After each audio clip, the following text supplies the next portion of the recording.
ইলিয়াস কাঞ্চনকে এই বিষয়টি মোবাইল ফোনে অনুরোধ করেছি, যেটি অনেক গণমাধ্যমকে বিষয়টি দেওয়া আছে। পরিশেষে আপনারা দেখেছেন নিবন্ধনের বিষয়ে আমি আপনাদেরকে কিছু বলবো। বর্তমান সময়ে আরো একটি বিষয় উপলব্ধি করেছেন, বিএনপি আওয়ামী লীগ যেন একাকার হয়ে যাচ্ছে, আবার আগের বন্ধু হয়ে যাচ্ছে। কেন জানি আমরা সুবাস পাচ্ছি নির্বাচন ভাব। আমরা যারা গত 17 বছর আন্দোলন সংগ্রামে রাজপথে জেল জুলুম হামলায় মামলায় শিকার হয়েছি, আমরা এখন পর্যন্ত আমাদের যে অগ্রাধিকার আন্দোলন সংগ্রামের, সে অগ্রাধিকার আমরা এখনো বুঝে পাইনি। এবং আমাদের সাথে বিএনপি লেয়াজু করতে তাদের নাকি এখন লজ্জা লাগে। আমরা বিএনপিকে বলতে চাই, গণতান্ত্রিক বাংলাদেশে জুলাই আগস্টের এই স্বাধীন বাংলাদেশে এককভাবে রাজত্বী করার কোনো সুযোগ নেই।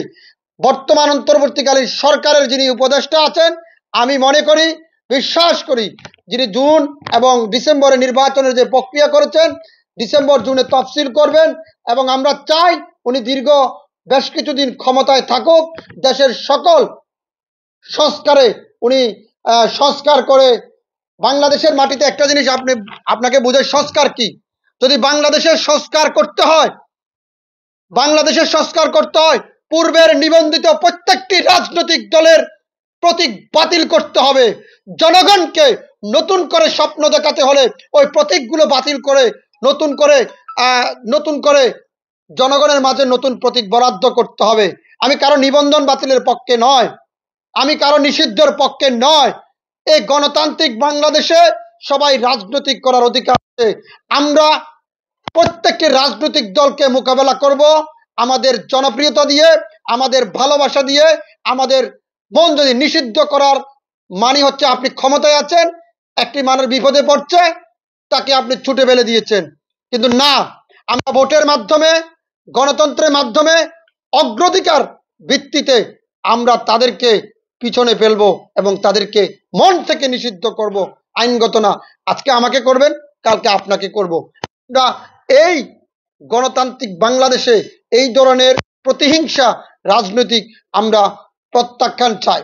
আরেকটি নিবন্ধনের বিষয়ে আসি। গত সরকারের আমলে নিবন্ধন করেছি, হাইকোর্টে আমরা রিট করেছি, রিটটা আমার চলমান রয়েছে। কিন্তু বাংলাদেশে এমন রাজনৈতিক দল আছে যাদের এখন পর্যন্ত কোনো অফিস নাই, কিন্তু তারা নিবন্ধন পেয়েছে। আমি বিশ্বাস করি বাংলাদেশে আপনারা বিষয়টি কোট করা দরকার, কোট করবেন। বাংলাদেশে যতগুলো রাজনৈতিক দল, ১০ শতাধিক রাজনৈতিক দল আছে তাদের নিবন্ধিত, সেই নিবন্ধিত রাজনৈতিক দলগুলো নির্বাচনকালীন যখন সবচেয়ে বড় বড় রাজনৈতিক দলের ব্যানারে তাদের প্রতিবাদ দিয়ে তারা নির্বাচনে অংশগ্রহণ করে। সেই সমস্ত রাজনৈতিক দলের নিবন্ধন অতি শীঘ্রই বাতিল। তারা গত সরকারের আমলে নিবন্ধন থাকা সত্ত্বেও অন্য প্রতীকে নির্বাচন করছেন। তাহলে আপনি যদি অন্য প্রতীকে নির্বাচন করেন, তাহলে আপনি নিবন্ধনটা কেন নিয়েছিলেন? কেন আবেদন করেছিলেন? আপনি অন্য প্রতীকে নির্বাচন করবেন। সমস্ত দলগুলোকে নিবন্ধন বাতিল করতে হবে। যদি নিবন্ধন আপনি বাতিল না করেন, দেশে যারা গণতান্ত্রিক বাংলাদেশে 17 বছর জেল জুলুম হামলায় মামলার শিকার হয়েছে, তাদের রক্তক্ষরণ হবে। আছেন আসিফ মাহমুদ বলেন, বা যে আরো কি বলেন, যে মাহফুজ আলম বলেন, যারা এখনো দায়িত্বশীল জায়গায় আছেন, তাদের পিএসরা কোটি কোটি টাকা বানিয়েছেন। তাহলে যেই কোটার জন্য আন্দোলন করেছেন, যেই সংস্কারের আন্দোলন করেছেন, দুর্নীতির বিরুদ্ধে আন্দোলন করতে সক্ষম হয়েছি, আজকে আপনাদেরকে চেয়ারে বসিয়েছি, আপনারাও সেই একই ফাঁদে পা দিয়েছেন এবং টাকার লোভ কেউ সামলাতে পারেনি।